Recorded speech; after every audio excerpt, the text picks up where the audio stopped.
The 5th day of the 5th month in the Chinese lunar calendar is the Dragon Boat Festival. On this day, Chinese people eat zongzi, sticky rice dumplings, and hold dragon boat races.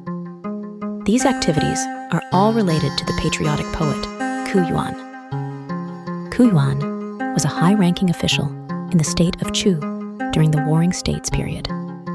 He was wise, courageous, eloquent, and a talented writer.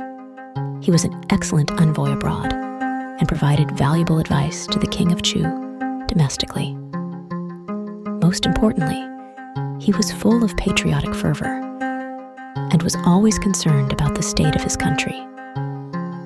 However, the officials in the state of Chu were very jealous of Yuan's talents and spoke ill of him in front of King Huai of Chu.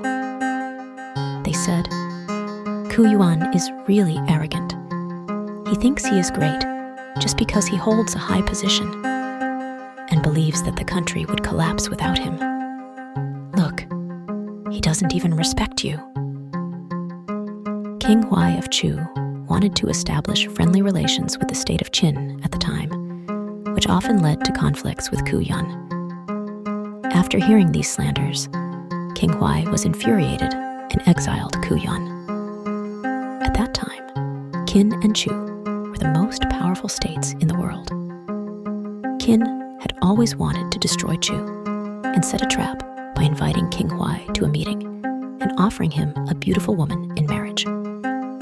Even while in exile, Yuan was still deeply concerned about the state of Chu. When he heard this news, he hurried back to the country and advised King Huai, "Your Majesty, you must not go.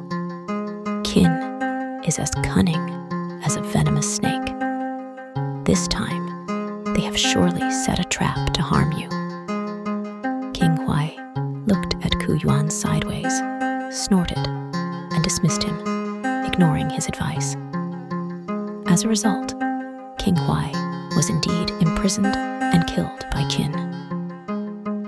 Upon hearing this news, Yuan could only cry bitterly and lament, "Why did no one listen to me?" King Huai's son, King Jingxiang of Chu, succeeded to the throne, but the court officials continued to spread rumors, leading to Yuan being exiled a second time. Poor Yuan wandered everywhere, drifting along the desolate mountains and rivers. He expressed his grievances through beautiful verses, writing many patriotic poems. However, his sorrow, like the rolling waves of the river, never ceased. His face became increasingly haggard, and his body grew weaker by the day. One day, an old fisherman was rowing a small boat along the river, humming a tune. He saw Yuan and curiously stopped his boat to ask, "Aren't you a minister of Chu? Why are you alone by the river?" With a sorrowful look, Yuan replied in one breath, "You don't understand. I have a home, but cannot return. I am wholeheartedly dedicated to serving my country, but I am not trusted by the king and have been exiled." The old fisherman patted Yuan's shoulder and said, "Why take things so seriously?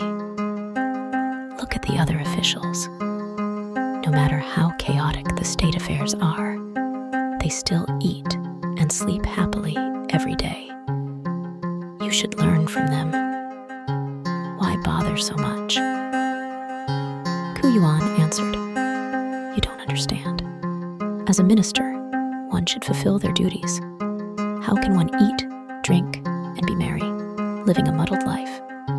It's like a person who has just bathed, unwilling to put on dirty clothes again. If I were to follow their corrupt ways, I'd rather jump into the river and drown." The old fisherman, unable to persuade Yuan, shook his head and paddled away. As a cold wind blew by the river, a withered leaf drifted through the gloomy sky. Yuan, unable to serve his country and finding no like-minded like-minded companions, saw no meaning in living. In despair, he embraced a large stone and jumped into the Miluo River. The river splashed, and ripples spread out before the water finally returned to calm. The patriotic Yuan, along with the stone he held, sank heavily to the bottom of the river, leaving the world forever. This day was the 5th day of the 5th lunar month. The nearby residents, hearing of Yuan's drowning, hurriedly rowed their boats to save him, but it was too late.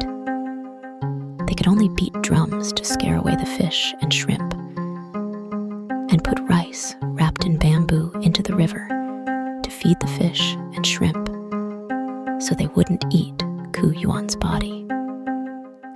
People greatly respected Yuan's patriotic spirit. Since then, every year on the 5th day of the 5th lunar month, people go to the river to commemorate him. The scene of rowing boats and beating drums to drive away fish gradually evolved into today's Dragon Boat Festival races. The tradition of wrapping rice in bamboo to feed the fish and shrimp transformed into today's practice of making zongzi,